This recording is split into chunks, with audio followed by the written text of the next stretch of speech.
कामयाबी जो है वो एक हादसा नहीं है। इसके लिए आपको हार्ड वर्क करना पड़ता है, आपको कंसिस्टेंसी बना के रखनी पड़ती है और बहुत बहुत ज़्यादा अपना जो है एफ़र्ट्स लगाना पड़ता है, फिर आप जाके जो है वो कामयाब होते हैं। बिस्मिल्लाहिर्रहमानिर्रहीम, अस्सलाम वालेकुम। आप देख रहे हैं बायोलॉजी हब और हमारी 10th बायोलॉजी की सीरीज़ जो है बोर्ड एग्ज़ाम्स की तैयारी के हवाले से वो शुरू है। और आज हम जो है रिप्रोडक्शन का जो चैप्टर है उसका सेकंड हाफ पोर्शन जो है वो इंशाल्लाह डिस्कस करेंगे। So stay connected with this channel for amazing preparation of your subject biology. So now हाँ जी, तो अब हम जो है स्टार्ट करेंगे आर्टिफिशियल वेजिटेटिव प्रोपेगेशन के हवाले से कि आर्टिफिशियल वेजिटेटिव प्रोपेगेशन क्या है। पहले हमने बात की थी कि वेजिटेटिव प्रोपेगेशन जो है वो दो किस्म की होती है, एक नेचुरल होती है और दूसरी आर्टिफिशियल होती है। और आज हम पढ़ेंगे आर्टिफिशियल वेजिटेटिव प्रोपेगेशन, ठीक है। तो अगर हम बात करें कुछ गार्डनर्स की या फार्मर्स की, यानी कि जो बागबान हैं, जो या फिर जो किसान हैं, वो इस मेथड को यूज़ करते हैं, artificial methods of vegetative propagation को, ठीक है। किस लिए जो है ये यूज़ करते हैं, वो प्लांट की जो पौधों की तादाद है वो बढ़ाने के लिए यूज़ करते हैं, ठीक है। तो इसमें से दो मोस्ट कॉमन जो है वो मेथड्स हैं, ठीक है, आर्टिफिशियल प्रोपेगेशन के। वो कौन सा? पहला तो है कटिंग, ठीक है। तो कटिंग के ज़रिए कैसे करते हैं? इस इसके ज़रिए होता ये है कि जो मेन स्टेम होता है प्लांट का, ठीक है, स्टेम होता है, रूट होता है, पेरेंट प्लांट, ठीक है, वो कट कर लेते हैं, ठीक है। और इसके आप कह सकते हो कि इसका वो हिस्सा कट करते हैं जो मेरिस्टेमेटिक टिश्यूज़ पर मोस्ट मतलब। अब मेरिस्टेमेटिक टिश्यूज़ जो होते हैं ना, वो मोस्टली टिप्स, प्लांट्स के टिप्स पर प्रेजेंट होते हैं। और वो ही क्यों लिए जाते हैं टिश्यूज़? वो इसलिए लिए जाते हैं क्योंकि उनके अंदर जो कैपेबिलिटी होती है ना डिवीजन की, वो बहुत ज़्यादा होती है और वो ग्रो करके नए प्लांट्स जो हैं वो बना सकते हैं, ठीक है। तो अगर हम बात करें किसी भी प्लांट की टिप के ऊपर किसी शाख की, ठीक है, तो वहाँ पे जो है मेरिस्टेमेटिक टिश्यू जो है वो ज़्यादा एक्टिव होता है। तो when cuttings are placed in a suitable soil, ठीक है, यही कटिंग्स जो है ये कट करके इनको एक अच्छी सॉइल में, जो जिसके अंदर फुल न्यूट्रिएंट्स वगैरह हों, लाइट कंडीशन अच्छी हो, अच्छी मकदार में न्यूट्रिएंट्स हों, वाटर हो, सनलाइट वहाँ पर पहुँच रही हो, ठीक है, तो जो है इनको उस मिट्टी के अंदर अगर लगा दिया जाए तो उसके अंदर से जो है कुछ दिनों बाद जो है आपको अब देखोगे कि रूट्स और शूट्स जो है वो डेवलप होना शुरू हो गई हैं। अब रूट्स क्या है, शूट्स क्या हैं, आपको ये पता ही है कि जो ज़मीन के ऊपर वाला हिस्सा होगा उसको हम शूट बोलेंगे और ज़मीन के अंदर वाला हिस्सा जो होगा वो रूट कहलाएगी, ठीक है। और ये roots and shoots grow and develop into a plant identical to the parent plant, ठीक है। तो ये जो है अपने पेरेंट प्लांट की तरह ही जो है वो नज़र आते हैं। यानी कि जिस प्लांट से आप कह सकते हो कि मेरिस्टेमेटिक टिश्यू लोगे, जो ऑफस्प्रिंग यानी कि जो नया पौधा बनेगा वो बिल्कुल अपने जो है वो पेरेंट प्लांट की तरह जो है वो नज़र आएगा। तो इसमें जो है बेसिकली एग्जांपल जो है वो रोज़ेज़ की है, ठीक है। अगर हम गुलाब के पौधे की बात करें, ठीक है, तो उसके अंदर गुलाब का पौधा जो है वो भी हम इसी तरीके से जो है कटिंग के ज़रिए जो है लगाते हैं, ठीक है। ग्रेप वाइन्स की अगर बात करें, यानी कि अंगूरों के बेल जो है वो भी इसी प्रोपेगेशन के थ्रू जो है वो लगाते हैं। हम स्टेम कटिंग कर लेते हैं और उसको जो है वो लगा देते हैं। उसके बाद स्वीट पोटैटो यानी कि शकरकंदी जो हम खाते हैं, वो भी एक इनलार्ज रूट है और वो भी क्या है, इसी मेथड के थ्रू जो है वो ग्रो करवाई जाती है। तो फार्मर्स जो हैं, जो किसान हैं, ठीक है, इसको क्या करते हैं, इस स्वीट पोटैटो को किसी नमी वाली जगह पे जो है वो मिट्टी के अंदर रख देते हैं, जिसकी वजह से जो है वो छोटे छोटे प्लांटलेट्स जो हैं वो बन जाते हैं। प्लांटलेट्स बोलते हैं छोटे छोटे पौधों को। Then the plantlets are removed and planted, ठीक है। और वही प्लांटलेट्स जो हैं वो शकरकंदी के ऊपर से जो है उतार लिए जाते हैं और उतारने के बाद जो है उनको दोबारा सॉइल मीडियम में क्या कर देते हैं, प्लेस कर देते हैं।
और this process is use to produce many plants from a single plant. एक प्लांट से हम बहुत ज़्यादा जो है वो प्लांट्स क्या करवा लेते हैं, ग्रो करवा लेते हैं। All new plants are exactly at the same, ठीक है, तमाम प्लांट्स एक जैसे होते हैं, इसलिए इसको जो है हम आर्टिफिशियल प्रोपेगेशन का जो है वो नाम दे रहे होते हैं। और यही तरीका जो है शुगर केन यानी कि गन्ने की काश्तकारी के लिए जो हम लोग यूज़ करते हैं। उसके बाद आ जाता है second, grafting. What is grafting? Grafting का मतलब होता है कि अगर किसी भी प्लांट का एक स्टेम जो है वो पीस, उसका टुकड़ा जो है वो कट करके तो उसको अटैच कर दिया जाता है किसी दूसरे प्लांट के साथ, ठीक है। एक पौधे का तना कट किया और दूसरे पौधे के साथ उसको अटैच कर दिया, और अटैच करने के बाद जो है आप कह सकते हो कि उसकी इस तरीके से उसकी अटैचमेंट करवाई जाती है कि उसके वेस्कुलर बंडल्स जो हैं यानी कि जाइलम फ्लोएम वाले जो टिश्यूज़ जो हैं वो आपस में अच्छे तरीके से अटैच हो जाएंगे, ठीक है। तो जो है after while vascular bundles of the attach stem piece and host plants are connected with each other, ठीक है। तो ये एक दूसरे के साथ कनेक्टेड होते हैं। नेक्स्ट हम बात करेंगे यहाँ पे जो है थोड़ा सा आपको दिखाया गया है ये ग्राफ्टिंग की जो आर्टिफिशियल वेजिटेटिव प्रोपेगेशन हो रही है। यहाँ से एक मेरिस्टेमेटिक रीजन लिया गया है, इसको जो है यहाँ पे जो है वो सॉइल के अंदर लगा दिया गया और इससे नई जो है आप कह सकते हो कि एक जनरेशन जो है वो तैयार होगी, लेकिन ये सेम एज इट इज़ अपने पेरेंट प्लांट की तरह होगी। नेक्स्ट अगर हम यहाँ पर बात करें सेकेंड की, तो ये ग्राफ्टिंग का सिलसिला चल रहा है।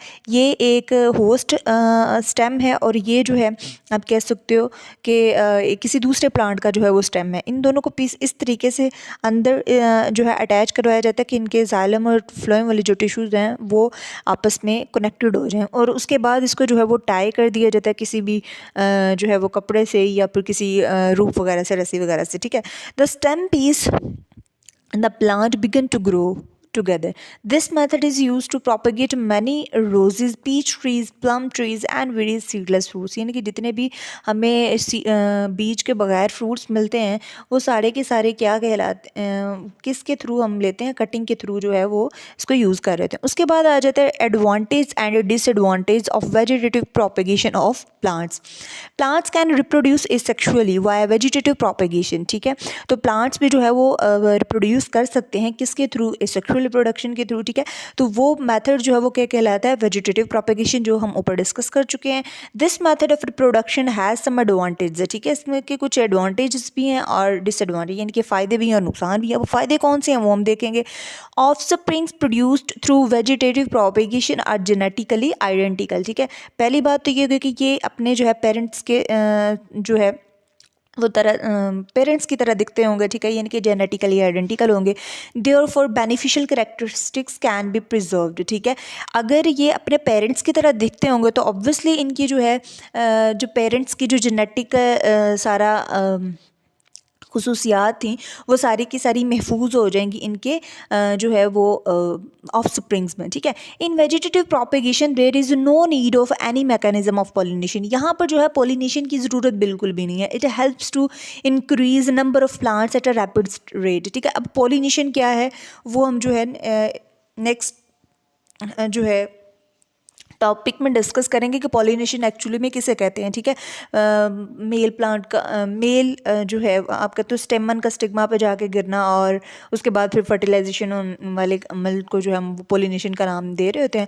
तो वेजिटेटिव प्रोपेगेशन के अंदर जो है वो पॉलिनेशन की ज़रूरत नहीं होती, और ये एक पहले नंबर पे जो है हम कह सकते हैं कि जेनेटिकली आइडेंटिकल होते हैं।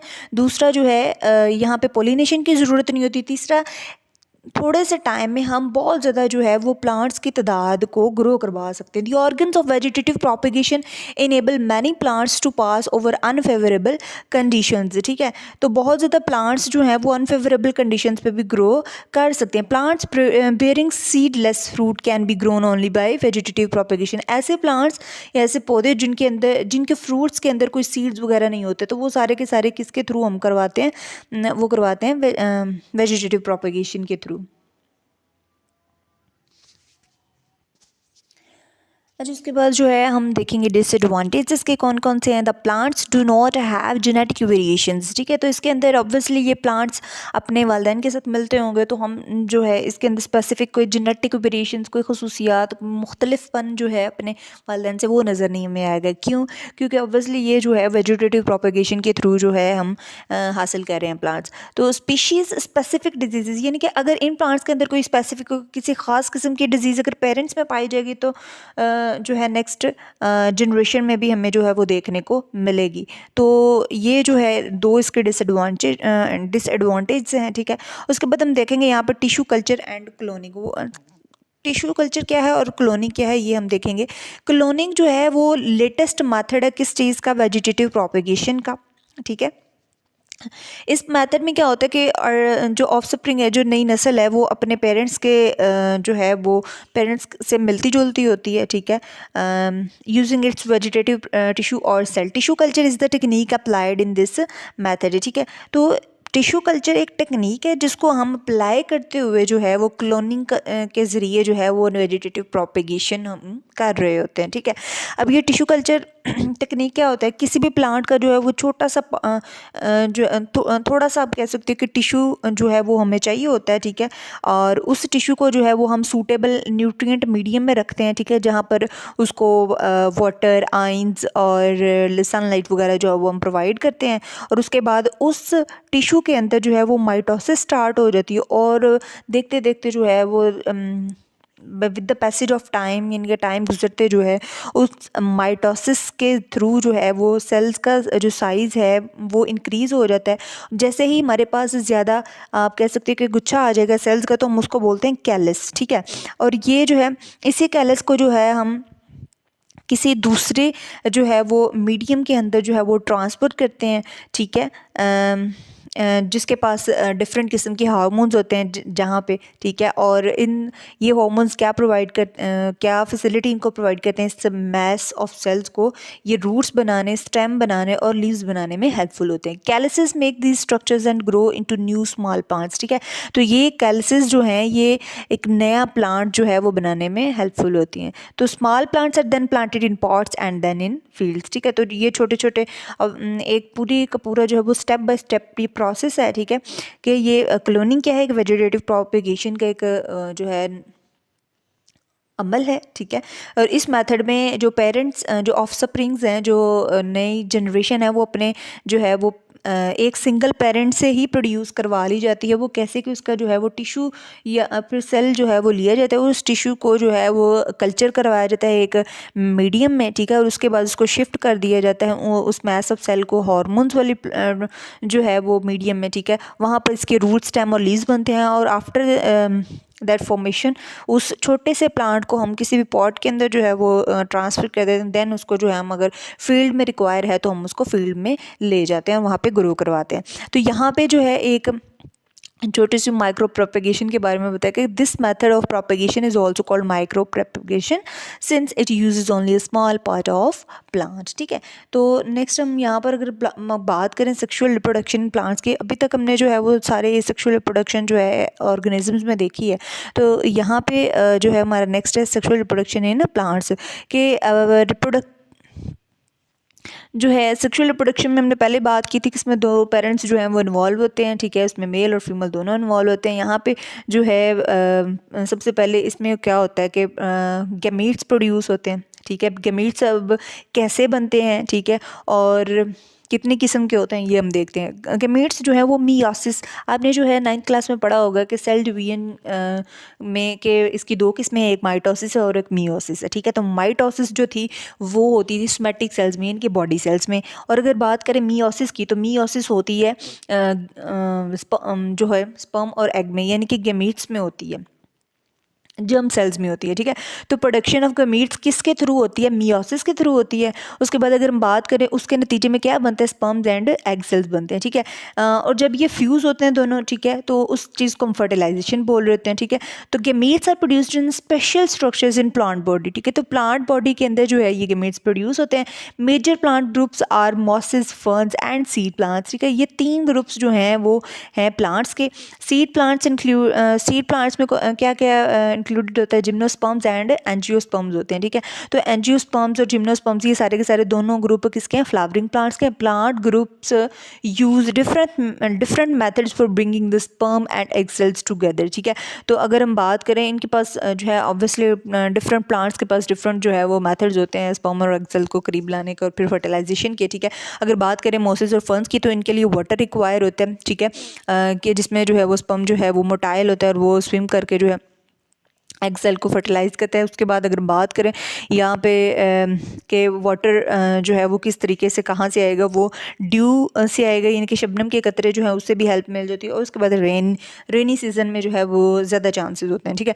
तो अगर हम दूसरी साइड पे बात करें जिम्नोस्पर्म्स या फिर एंजियोस्पर्म्स की, तो इनके अंदर स्पेशल मेथड है स्पर्म्स को जो है सेल्स के पास लेके जाने का, और वो इनको वाटर की ज़रूरत नहीं होती। वाटर की ज़रूरत जो है वो यहाँ पे मोसेस और फर्न्स को होती है, ठीक है। तो यहाँ पे अगर हम बात करें नेक्स्ट प्लांट के लाइफ साइकिल की, ठीक है, तो इसमें दो जो है वो जनरेशन्स होती हैं, ठीक है, जिसको हम ऑल्टरनेशन ऑफ जनरेशन बोलते हैं। एक जनरेशन जो होती है ना वो डिप्लॉयड होती है, ठीक है, यानी कि उनके अंदर जो नंबर ऑफ क्रोमोसोम्स है वो डबल होता है, ठीक है, और ये स्पोर्स प्रोड्यूस करते हैं, और इस जनरेशन को हम स्पोरोफाइट जनरेशन कहते हैं। ये शॉर्ट क्वेश्चन के तौर पर भी आपसे पूछा जा सकता है कि स्पोरोफाइट जनरेशन क्या होती है, ठीक है। प्लांट के अंदर एक ऐसी जनरेशन जिसके अंदर जो है वो जो कि डिप्लॉयड होती है और स्पोर्स प्रोड्यूस करती है, उसको हम स्पोरोफाइट जनरेशन बोलते हैं। दूसरी जनरेशन जो होती है वो हैप्लॉइड होती है, यानी कि उसके अंदर जो नंबर ऑफ सेल है इनके, अगर हम यहाँ पर डिप्लॉयड की बात करें तो हम इसको जो है वो 2n लिखेंगे, ठीक है। और अगर यहाँ पे हम जो है हैप्लॉइड की बात करें तो इसको जो है वो सिंगल आप कह सकते हो कि n लिखेंगे, ठीक है। तो the other generation is haploid and produce gametes, it is called gametophyte generation. The phenomena which two different generations alternate with each other during life cycle is known as the alternation of a generation. यानी कि अगर हम बात करें कि एक ही plant के अंदर दो मुख्तलिफ जनरेशन्स ये दोनों पाई जाती हैं तो उसको उसके लाइफ साइकिल को हम बोलेंगे ऑल्टरनेशन ऑफ जनरेशन्स। ज़्यादातर प्लांट्स में जो है वो स्पोरोफाइट जो होती है ना वो डोमिनेंट होती है। तो इसका मतलब है कि ये साइज़ में भी बड़ी होती है और जो है वो इंडिपेंडेंट होती है, यानी कि किसी दूसरे गमीटोफाइट पर ये डिपेंड नहीं करती। इफ़ टॉक अबाउट स्पोरोफाइट, ठीक है, तो स्पोरोफाइट प्रोड्यूसेस हैप्लॉइड स्पोर्स, ठीक है। हैप्लॉइड स्पोर्स से मुराद की यानी कि इनके अंदर नंबर ऑफ क्रोमोसोम्स जो है वो हाफ होते हैं, ठीक है। तो ये आप समझ लो कि ये क्या है, हैप्लॉइड स्पोर्स हैं, ठीक है। और ये कैसे प्रोड्यूस होते हैं, किस मेथड के थ्रू प्रोड्यूस हो रहे होते हैं, मियोसिस के थ्रू जो है वो प्रोड्यूस हो रहे होते हैं। नेक्स्ट हम बात करें the spore develops into gametophyte. Spores जो हैं वो डेवलप किस में नेक्स्ट करते हैं, गैमेटोफाइट में। कैसे कि जो है अगर हम बात करें एक जो है यहाँ पे मेल गैमेटोफाइट लगा लो, ठीक है, जिसको रिप्रेजेंट किया जाता है इस साइन से, ये मेल गैमेटोफाइट है और ये जो है फीमेल गैमेटोफाइट है, ठीक है। इन दोनों को जो है ये भी हाफ है और ये भी हाफ है, और ये प्रोड्यूस किस मेथड के थ्रू है, मियोसिस के थ्रू। जब ये दोनों आपस में फ्यूज़ करेंगे तो ये हमें जो है वो क्या देंगे, डिप्लॉयड देंगे, ठीक है। हमारे पास जो भी जो है नेक्स्ट सेल आएगा वो डिप्लॉयड होगा, ठीक है। तो the spores develop into gametophyte, it is small in size and depends upon sporophyte, it produces gametes by mitosis, ठीक है। The male and female gametes fuse and form diploid zygote, the zygote undergoes repeated mitosis and develops into a new diploid sporophyte, ठीक है। तो next जो है इसके अंदर जो है नेक्स्ट क्या होगी, माइटोसिस होती जाएगी, ठीक है। तो माइटोसिस के थ्रू जो है वो नंबर ऑफ सेल्स इंक्रीज होंगे।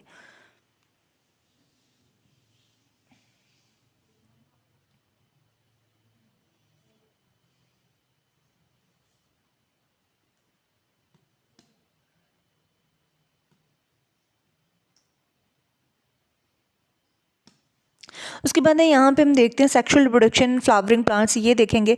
सबसे पहले तो आपने जो है इसका ये जो स्ट्रक्चर है अल्टरनेशन ऑफ जनरेशन का, ये थोड़ा सा समझ लें कि यहाँ पे क्या है, ज़ाइगोट। ज़ाइगोट कैसे बनता है ये हम बाद में देखेंगे, पहले हम स्पोरोफाइट से स्टार्ट करते हैं, ठीक है। कि स्पोरोफाइट जो है वो 2n है, यानी कि डिप्लॉयड है। इसके अंदर हुई मियोसिस, ठीक है। मियोसिस की जो नतीजे में जो है वो स्पोर्स बने और वो बने हैप्लॉयड, ठीक है। हैप्लॉयड यानी कि अंदर नंबर ऑफ क्रोमोसोम्स जो रह गए हैं हाफ, ठीक है। और इन इनके अंदर फिर जो है नेक्स्ट माइटोसिस हुई और हमारे पास गेमेटोफाइट आ गए, ठीक है। गेमेटोफाइट्स जो हैं वो माइटोसिस के थ्रू जो है वो बन रहे थे, इनके नंबर ऑफ सेल्स इंक्रीज हो रहे थे। ये गेमेट्स जो थे वो थे क्या थे, हैप्लॉइड थे। अब ये दोनों जो है जब फ्यूज होंगे तो क्या बनेगा, जाइगोट, और जाइगोट से फिर नेक्स्ट जो है माइटोसिस होगा, क्या बनेगा, स्पोरोफाइट होगा। तो इसको बोलते हैं अल्टरनेशन ऑफ जनरेशन। तो सेक्सुअल रिप्रोडक्शन फ्लावरिंग प्लांट्स देखते हैं कि एंजियोस्पर्म्स और जिम्नोस्पर्म्स में जो है ये मोस्टली देखी जाती है। पेरेंट प्लांट जो होता है वो डिप्लॉयड होता है एंजियोस्पर्म के अंदर, ठीक है। स्पोरोफाइट जनरेशन होती है इसकी। Flower is the reproductive structure in this generation, ठीक है। कि फ्लावर का जो है, इसको स्टार्ट करने से पहले हम जो है फ्लावर का स्ट्रक्चर जो है वो एक दफ़ा जो है वो गो थ्रू करेंगे कि एक्चुअल में फ्लावर का स्ट्रक्चर कैसा दिखता है और उसका क्या नाम है, और उसके बाद हम उसकी डिटेल। यहाँ पे अगर हम लोग देखें तो ये जो आपको ग्रीन वाला नज़र आ रहा है ये है कैलिक्स, ठीक है। कैलिक्स को हम जो है सिंपल अल्फाज में हम बोल देते हैं, सेपल्स भी बोल देते हैं, ठीक है। और इसका जो है दूसरा नाम क्या है, कैलिक्स। और अगर हम बात करें ये जो कलरफुल इसकी पेटल्स हैं, ठीक है, तो इसको जो है हम जो है किस लिए यूज़ करते हैं प्लांट्स, ये डिफरेंट किस्म की इंसेक्ट्स को पोलिनेशन में हेल्पफुल होती हैं, ठीक है। इंसेक्ट्स को अपनी तरफ अट्रैक्ट करते हैं डिफरेंट कलर्स की वजह से, जिसकी वजह से पोलिनेशन पॉसिबल है। उसके बाद अगर हम इस पार्ट की बात करें तो ये सारा का सारा पार्ट जो है ये है एंथर, जिसको हम स्टेमन बोल रहे थे, ठीक है। स्टेमन है ये, यानी कि ये मेल पार्ट है, ठीक है। अगर इसका साइन के बारे में बात करें तो ये साइन जो है इसका शो कर रहे हैं, ठीक है, ये स्टेमन है। उसके बाद ये जो आपको सुराही नुमा स्ट्रक्चर नज़र आ रही है ये है स्टिग्मा। आप स्टिग्मा है, ये कार्पल है, ठीक है। स्टाइल, ओवरी, ये सारा कुछ ये किसके अंदर आ रहा है, कार्पल के अंदर आ रहा है, ठीक है। स्टेमन और कार्पल ये कौन सी आप कह सकते हो, ये फीमेल पार्ट है इसका, ठीक है।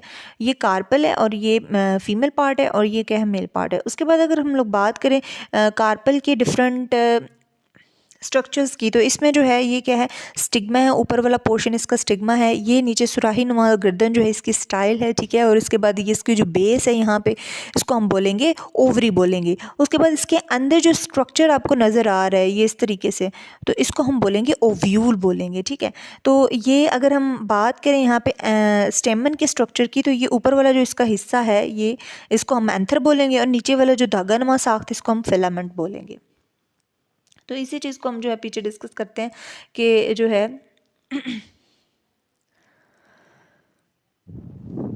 हाँ जी, यहाँ पे बताया गया है कि जो है अगर हम बात करें फ्लावर की, तो ये रिप्रोडक्टिव स्ट्रक्चर है इस जनरेशन में एंजियोस्पर्म्स में, ठीक है। Flower components are arranged in the form of whorls, इनके घेरे की फॉर्म में जो है इसके अंदर स्ट्रक्चर्स पाए जाते हैं।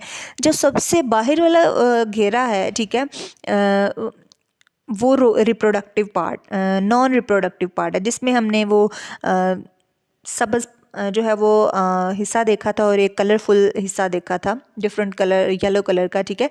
तो एक सेपल्स और पेटल्स, ये दोनों जो है वो ये नॉन रिप्रोडक्टिव वर्ल्स हैं, ठीक है। इनका जो है वो इसमें रिप्रोडक्शन में कोई काम नहीं है, ठीक है। एंड जो दो अंदर वाले घेरे थे जिसमें जो है आप कह सकते हो कि स्टेमन और कार्पल हमें नज़र आया था, वो रिप्रोडक्टिव वर्ल्स हैं, ठीक है।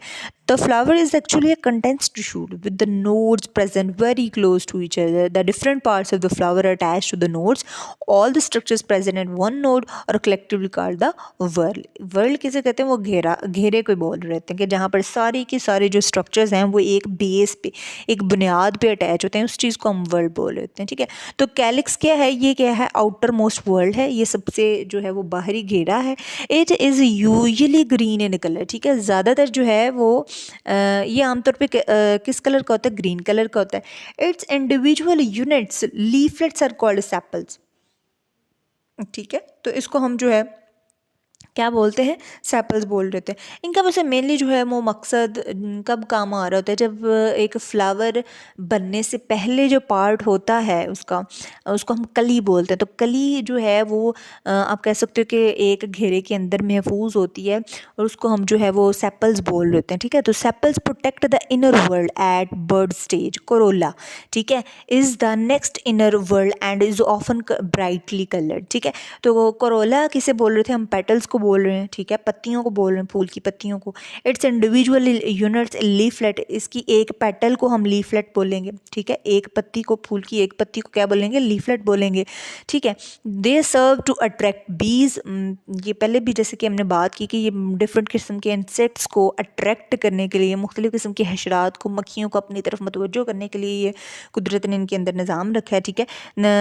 Which are agents of pollination, जो कि पॉलिनेशन में हेल्प आउट करते हैं, क्योंकि इनके अंदर जो है वाटर की ज़रूरत नहीं होती फर्टिलाइजेशन के लिए, इसलिए जो है ये बीज और जो है वो बर्ड्स वगैरह पॉलिनेशन के लिए यूज़ हो रहे होते हैं। नेक्स्ट हम बात करेंगे, अभी तक हमने जो है टू वर्ल्ड्स की बात की है, ठीक है, एक तो कैलिक्स था, दूसरा था क्रोला, ठीक है। तो अगर हम बात करें यहाँ पे थर्ड वर्ल्ड की, तो वो थर्ड वर्ल्ड कौन सा, एंड्रोशियम, जिसको हम मेल पार्ट बोल रहे थे, ठीक है, male reproductive part of a flower. Its units are called stamens, each stamen has thread like filament at the free end of each anther is attached. Anther has pollen sacs in which haploid microspores are produced through meiosis.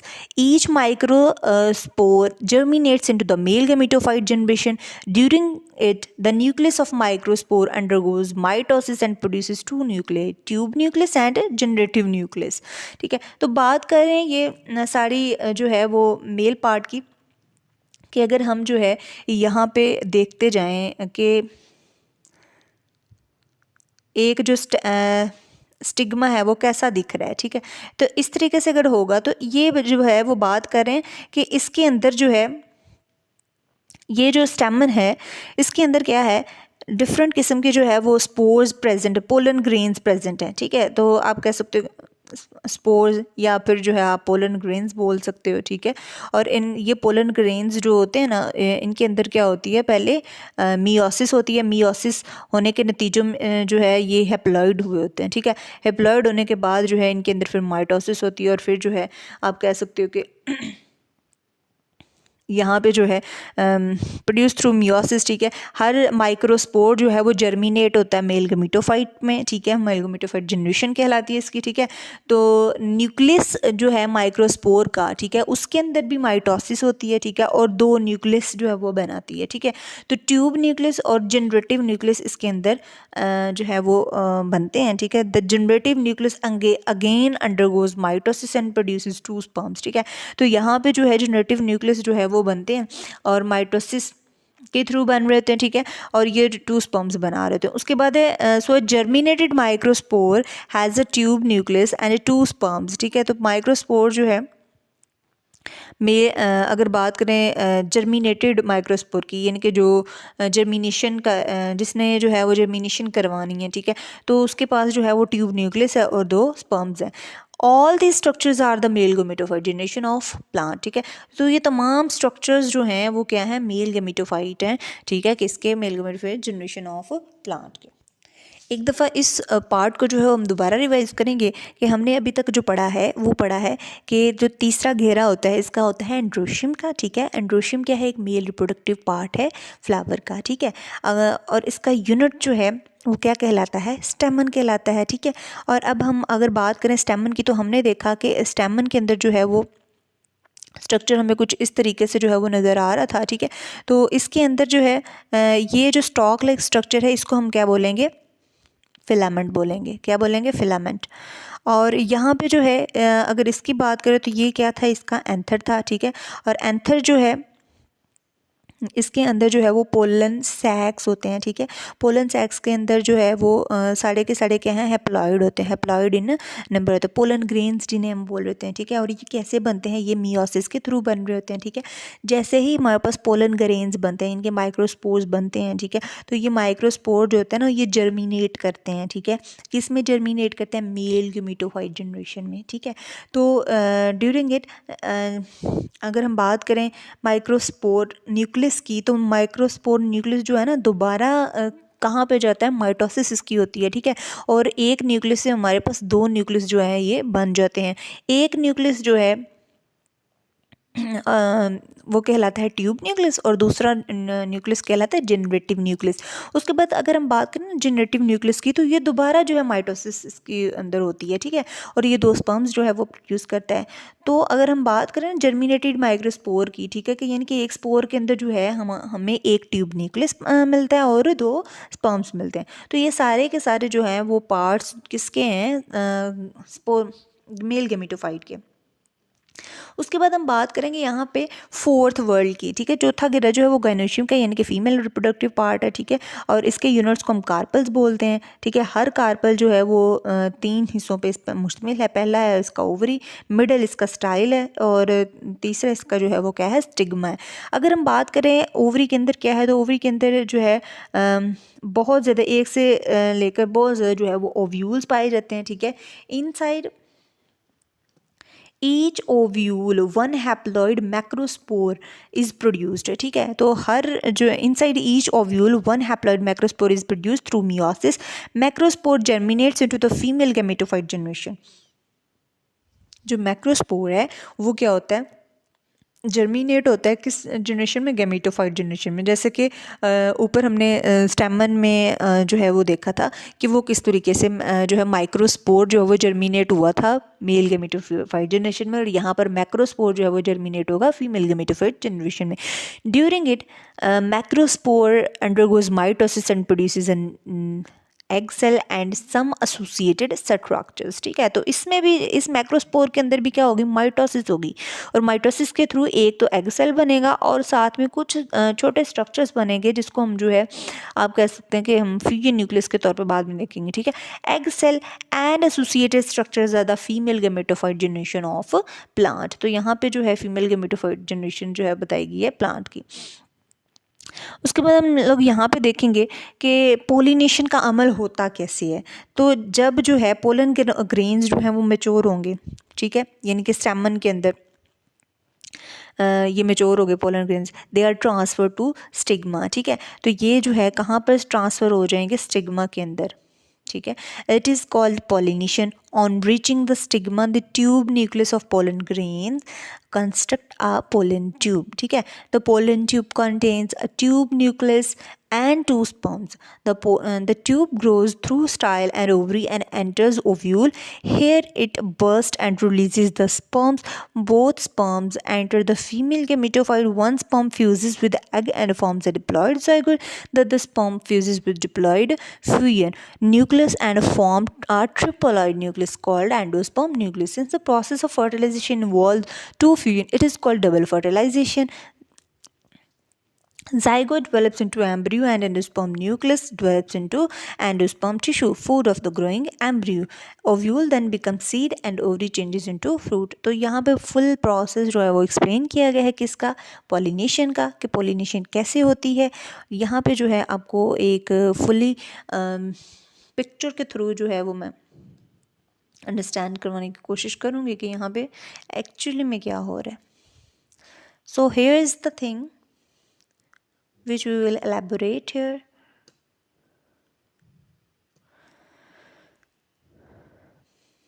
हाँ जी, तो यहाँ पे जो है आपने fully ध्यान से जो है इसको अंडरस्टैंड करना है कि ये क्या है। Let's talk about, we should change this colour, not like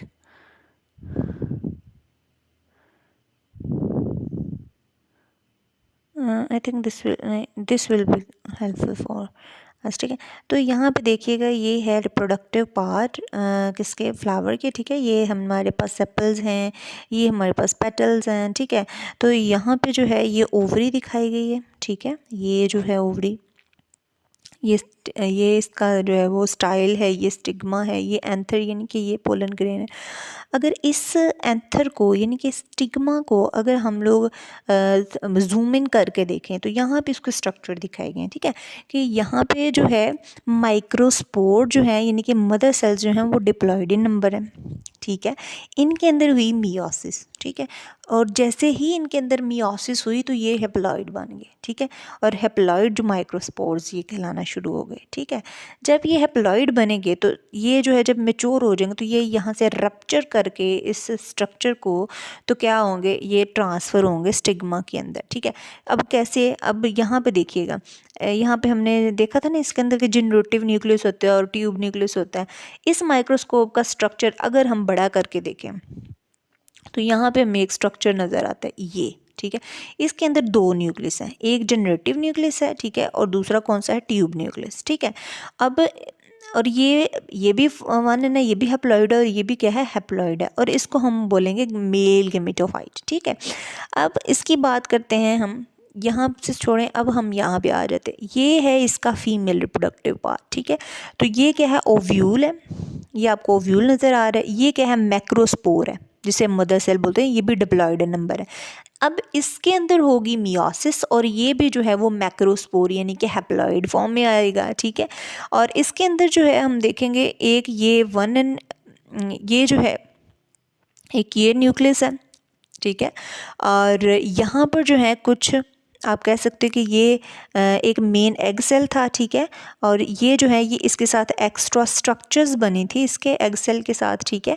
और जो कि नेक्स्ट हम देखेंगे कि किस तरीके से ये भी फ्यूज़ होकर एंडोस्पर्म सेल बना रहे होते हैं, ठीक है। तो ये सारा का सारा स्ट्रक्चर के गलत एक एग सेल बना, ठीक है, और बाकी जो है इसके साथ एसोसिएटेड स्ट्रक्चर्स बने। अब ये पार्ट जो है इसको इलाज करके यहाँ पे दिखाया गया कि ये क्या है, फीमेल गेमेटोफाइट है, ठीक है। यहाँ पे जो है सारा का सारा अगर हम देखें न्यूक्लियस का स्ट्रक्चर, तो यहाँ पे न्यूक्लियस जो है एक जैसे हम पोलन ट्यूब न्यूक्लियस बोल रहे थे, ठीक है। तो पोलन ट्यूब जो है वो जैसे ही स्टिग्मा के ऊपर आके यहाँ पे गिरेगा पोलन ग्रेन, तो यहाँ पे जो है एक ट्यूब लाइक स्ट्रक्चर ओरिजिनेट होगा, ठीक है। वो कौन बना रहा होगा, ट्यूब न्यूक्लियस बना रहा होगा। ट्यूब न्यूक्लियस जो है पूरी की पूरी क्या बनाएगा, यहाँ पे स्ट्रक्चर बनाएगा जिसे हम ट्यूब बोलेंगे, ठीक है। और इसके पीछे पीछे मूव करना जो स्पर्म थे दो हैप्लॉइड, ये दोनों जो है इस ट्यूब के थ्रू मूव करते हुए जो है वो यहाँ पे ओव्यूल तक पहुँचेंगे। तो नेक्स्ट फर्टिलाइजेशन का जो प्रोसेस है वो नीचे यहाँ पे दिखाया गया कि जैसे ये ट्यूब न्यूक्लियस ने पूरी की पूरी क्या बना दी, यहाँ पे ट्यूब बना दी, ठीक है। ग्रोथ ऑफ पोलन ट्यूब, ये ग्रोथ दिखाई गई पोलन ट्यूब की, ठीक है। नेक्स्ट अगर हम बात करें स्पर्म कितने थे, दो स्पर्म थे, ठीक है। एक स्पर्म जो है वो इस एग सेल के साथ जो है फर्टिलाइज हो गया, ठीक है। और अब ये ठीक है, और दूसरा जो है वो इन एसोसिएटेड स्ट्रक्चर्स के साथ क्या हो गया, फर्टिलाइज हो गया, ठीक है। तो यहाँ पे क्या हो गया कि ये एंडोस्पर्म जो था ये तो पहले डिप्लॉयड था, ठीक है। एक स्पर्म और आके इसके साथ मिल गया तो ये क्या बन गया, 3N बन गया, ठीक है। तो ये बन गया एंडोस्पर्म न्यूक्लियस, ठीक है। और ये वाला जो स्ट्रक्चर था ये मेन एक्सल स्ट्रक्चर आप कह सकते हो कि इसके साथ जब इसने एक स्पर्म ने इसके साथ फर्टिलाइजेशन की तो हमारे पास जाइगोट आ गया जिसको हम 2N बोलते हैं, ठीक है। फिर जो है ये सारा का सारा एंडोस्पर्म बन गया, ठीक है। अब यहाँ पे अगर हम लोग देखें नेक्स्ट कैटेगरी में यहाँ पे दिखाया कि ये जो फुली ब्लैक आपको नज़र आ रही है ये एंडोस्पर्म टिश्यू है, ठीक है। और इसके ऊपर ये जो आपको नज़र आ रहा है ब्लूइश लाइट ब्लूइश कलर का, ठीक है, ये सीड कोट है, ठीक है। और इसके अंदर जो है ये वाला जो स्ट्रक्चर है इसका, ये वाला, ये सारा का सारा क्या है, एम्ब्रियो है, ठीक है। और इस पूरी के पूरी जो स्ट्रक्चर को नाम दिया गया है सीड का, ठीक है। तो यानी कि ओवरी के अंदर क्या बन रहा होता है, ओव्यूल, ओव्यूल के अंदर क्या होता है, सीड होता है, ठीक है। तो यहाँ तक जो था हमारा फर्टिलाइजेशन का प्रोसेस था। जैसे ही इसको मौका मिलता है सूटेबल इस सीड को ग्रो करने का, तो यहाँ पे जो है जर्मिनेशन होती है और यहाँ से हमारी जो है वो रूट्स वगैरह निकलती हैं और इसके ऊपर से जो है वो शूट्स वगैरह निकलते हैं। अब बात करते हैं एंडोस्पर्म टिश्यू की। तो एंडोस्पर्म टिश्यू जो है वो क्या काम करता है, ये खुराक देता है बाकी पूरी के पूरे सीड के जो है आप कह सकते हो कि स्ट्रक्चर्स को, ठीक है। उसके बाद यहाँ पे जो है हम देखते हैं पोलिनेशन के बारे में, ठीक है, कि पोलिनेशन किसे कहते हैं। Pollination is defined as the transfer of pollen grains from flowers anther to stigma, ठीक है। दो किस्म की पोलिनेशन होती है, एक तो सेल्फ पोलिनेशन होती है, दूसरी कौन सी होती है, क्रॉस पोलिनेशन होती है। सेल्फ पोलिनेशन में क्या होता है, ट्रांसफ़र होता है पोलन ग्रेन, ठीक है, फ्रॉम एंथर टू स्टिग्मा, ठीक है। यानी कि एक प्लांट के ऊपर अगर काफ़ी ज़्यादा फ्लावर्स लगते हैं, ठीक है, फॉर एग्ज़ाम्पल इसके ऊपर जो है वो 2-3 जो है वो फ्लावर्स हैं, ठीक है। तो ये जो है एक ही प्लांट के ऊपर जो है वो पोलिनेशन होगी, एक ही प्लांट के फ्लावर्स के ऊपर जब पोलिनेशन होगी वो सेल्फ पोलिनेशन कहलाएगी। और अगर पोलन ग्रेन्स एक पौधे के फूल से दूसरे पौधे के फूल के ऊपर जो है वो पोलन ग्रेन्स गिरे हैं तो वहाँ पे अगर पोलिनेशन हो तो इस किस्म की पोलिनेशन को क्रॉस पोलिनेशन कहते हैं। ठीक है, तो ये किसके थ्रू जो है वो ये होती है, ये इसकी एजेंट्स कौन कौन से हैं, ये हवा है, पानी है, शहद की मक्खियाँ हैं, परिंदे हैं, चमगादड़ें हैं। ठीक है, दूसरे किस्म कई किस्म के एनिमल्स वगैरह जो हैं जिसमें मैन वगैरह भी शामिल है। मैन कैसे करवाता है, मैन जो है वो इंसान जो है वो ना वो ख़ुद भी जो है वो डिफरेंट एक्सपेरिमेंट्स की फॉर्म में जो है वो करवा रहे होते हैं। ठीक है, तो इस किस्म की जो है वो आप कह सकते हो पॉलिनेशन को क्रॉस पॉलिनेशन कहते हैं। नेक्स्ट हम बात करेंगे यहाँ पे insect pollinated and wind pollinated flowers have structural adaptations that facilitate the transfer of pollen grains between two plants. ठीक है, तो जो हशरात हैं या जो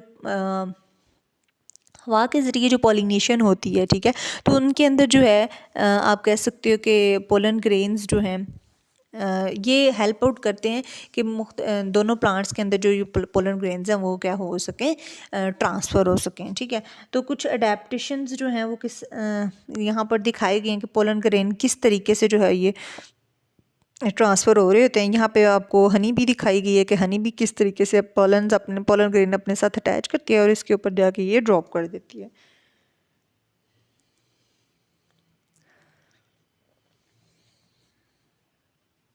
तो यहाँ पे जो है कुछ टेबल के अंदर adaptations in insect pollinated and wind pollinated flowers के बारे में दी गई कि फ़ीचर क्या है। पहले तो हम साइज़ देखेंगे, इंसेक्ट पॉलिनेटेड फ्लावर्स और विंड पॉलिनेटेड फ्लावर्स। ठीक है, कि अगर साइज़ देखा जाए कि इनका जो फ्लावर्स इंसेक्ट के थ्रू जो है वो पॉलिनेशन करते हैं उनका अगर साइज़ देखा जाए तो वो ज़्यादातर लार्ज होता है। और इनका जो है जिनका साइज़ जो है आप कह सकते हो कि जो इंसेक्ट पॉलिनेशन हवा के ज़रिए करते हैं उनका साइज़ स्मॉल होता है। और इंसेक्ट वालों का जो पेटल्स हैं वो बड़ी ब्राइटली कलर्ड होती हैं, बड़ी मतलब अट्रैक्ट करने वाली, बीज को अपनी तरफ अट्रैक्ट करने वाली होती हैं। और इनकी जो पेटल्स हैं वो ग्रीन होती हैं या फिर डल किस्म का कलर होता है। ठीक है, क्योंकि इन्होंने हवा के ज़रिए जो है वो पॉलिनेशन करनी होती है। अगर बात करें नेक्टर की तो ये जो पेटल्स हैं ये नेक्टर प्रोड्यूस करती हैं और ये जो है इनकी पेटल्स जो हैं वो नेक्टर प्रोड्यूस नहीं करती। फ्लोरल अरेंजमेंट, इनकी फ्लोरल जो है वो अरेंजमेंट अपवर्ड होती है, इनके ऊपर की तरफ जो है आपको नज़र आ रहे होते हैं सारे फ्लावर्स वगैरह की अरेंजमेंट। ठीक है, तो इनकी जो है वो डाउन होती है, वो इसलिए डाउन होती है क्योंकि हवा के साथ जब ये शेक करेंगे, हिलेंगे, तो जो है वो इनका स्टेमन्स वगैरह का गिरना आसान हो। तो स्टेमन्स एंड स्टिग्मा अगर इनकी बात करें तो ये रिंग की फॉर्म में पेटल्स के अंदर जो है वो फाउंड के हमें मिलते हैं। तो ये जो है अगर इनकी रिंग की बात करें तो ये हैंग आउट कर रहे होते हैं। इनकी बात करें तो pollen grain small number produced heavy and sticky, large number produce light with smooth surface. ठीक है, तो यहाँ पे जो स्टिग्मा की बात करें तो ये pin head shaped with no branches. ठीक है, तो फेदरी ब्रांचेस होती हैं इसकी और इसलिए फेदरी होती हैं कि ताकि ये पोलन ग्रेन्स को ईजीली क्या कर सके, कैप्चर कर सके। तो यहाँ पे जो है आपको दिखाई गई है ये पिक्चर जो है ये इंसेक्ट्स वाली है, इंसेक्ट के थ्रू यानी कि सनफ्लावर में पॉलिनेशन हो रही है। और ये जो आपको बताई गई है ये विंड के थ्रू जो है वो पॉलिनेशन जो है वो दिखाई गई है। तो आपको जो है नेक्स्ट जब आप इनहेरिटेंस वाला चैप्टर पढ़ेंगे उसके अंदर हम देखेंगे कि मेंडल जो फादर ऑफ जेनेटिक्स थे वो किस तरीके से जो है उन्होंने पी प्लांट के अंदर अपने जो है वो पॉलिनेशन करवा के कैसे उन्होंने अपने एक्सपेरिमेंट्स को सक्सेसफुल करवाया। अच्छा, यहाँ पे जो है बनाना flower and developing fruits, grey flowers, ये आपको जो है नोट में थोड़ी सी दिखाएगी और इसके नीचे थोड़ी सी डिस्क्रिप्शन है वो हम एक दफ़ा रीड आउट करेंगे कि कुछ प्लांट्स में जो ओवरीज हैं वो डायरेक्टली जो है वो डेवलप हो जाती हैं फर्टिलाइजेशन के बगैर ही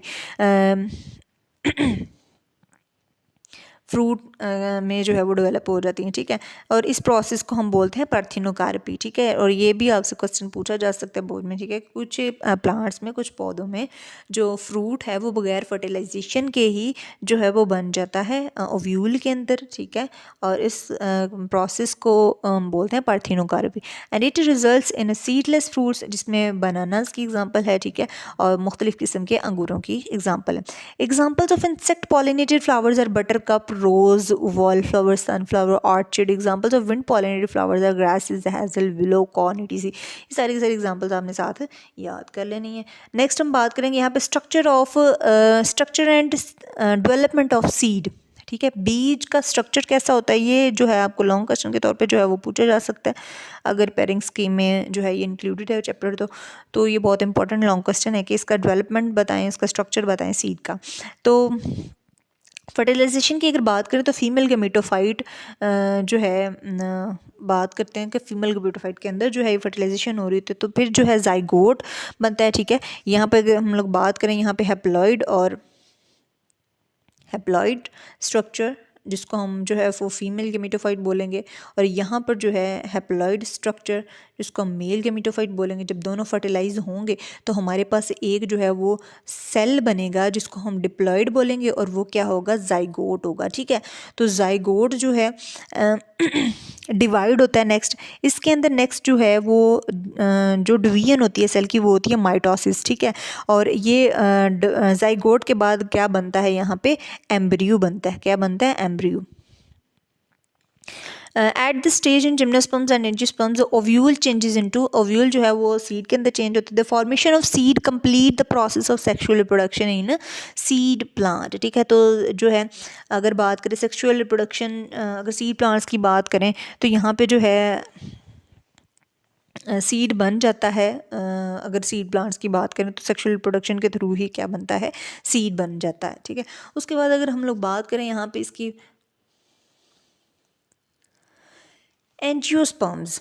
seed consist of 3 distinct part. अब कौन कौन से एंजियोस्पर्म के सीड के 3 मुख्तलिफ हिस्से हैं. पहला हिस्सा एम्ब्रियो जो कि किससे बनता है, जाइगोट से. ठीक है, दूसरा हिस्सा एंडोस्पर्म टिश्यू जो कि किससे बनता है, एंडोस्पर्म न्यूक्लियस से.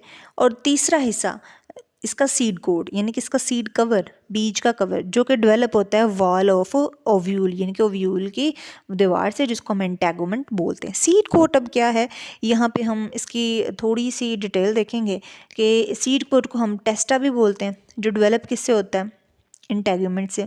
Originally surrounding the ovule. ठीक है, ज़्यादातर जो है ये ओव्यूल के इर्द गिर्द पाए जाते हैं. इट में भी ये पेपर थिन लेयर. ठीक है, ये पेपर जैसी थिन लेयर, पतली लेयर होती है, पीनट लाइक, जैसे मूंगफली के ऊपर ना छिलका होता है वैसा, जो रेड कलर का जो छिलका नजर आता है वैसी इसकी लेयर होती है. ठीक है, एंड थिक हार्ड.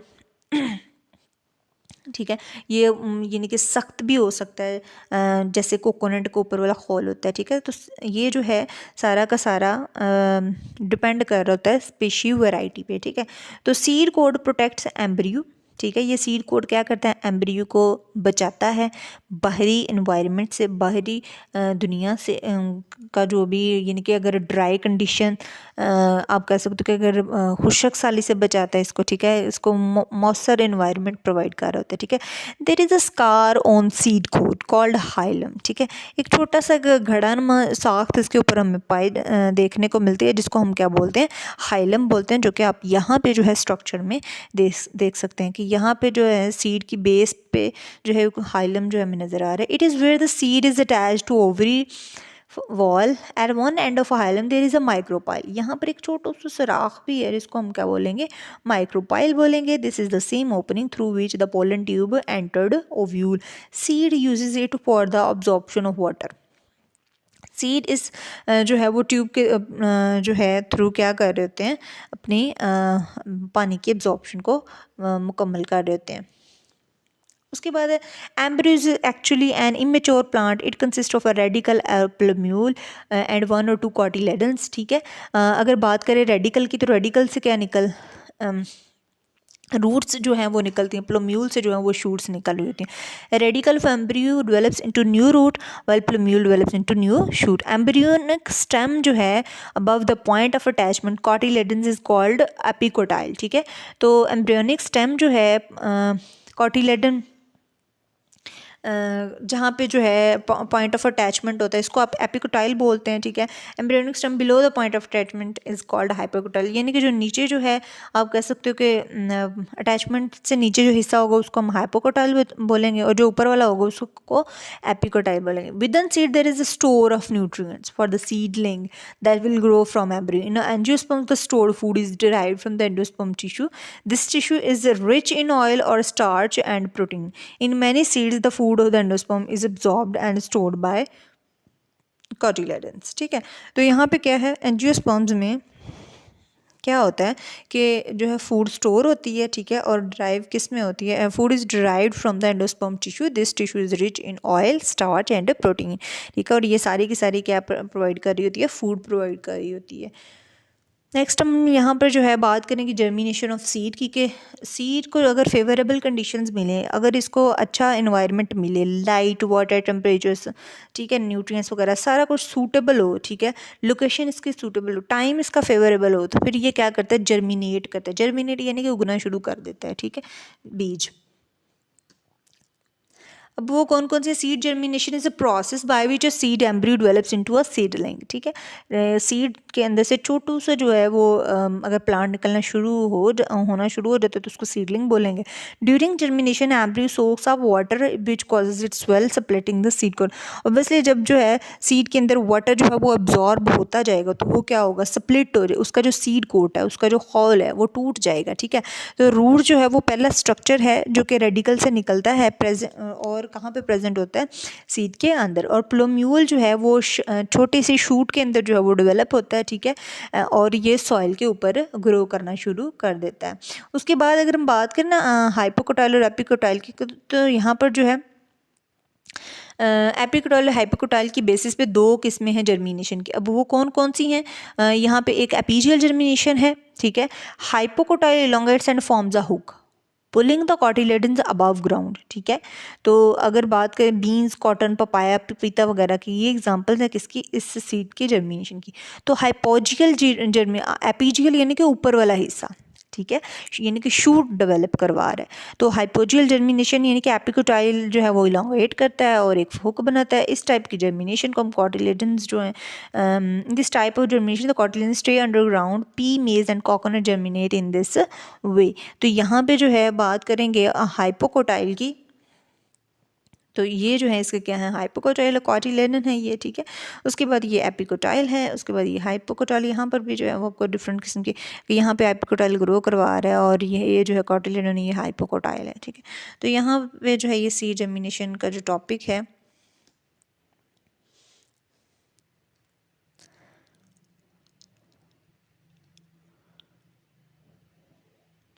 यहाँ पे जो है सीड जर्मिनेशन का इस टॉपिक का जो है नेक्स्ट पार्ट है, इसमें आएगा कि कौन कौन से जो है वो फेवरेबल चीज़ें चाहिए होती हैं एक्सटर्नल इन्वायरमेंट में।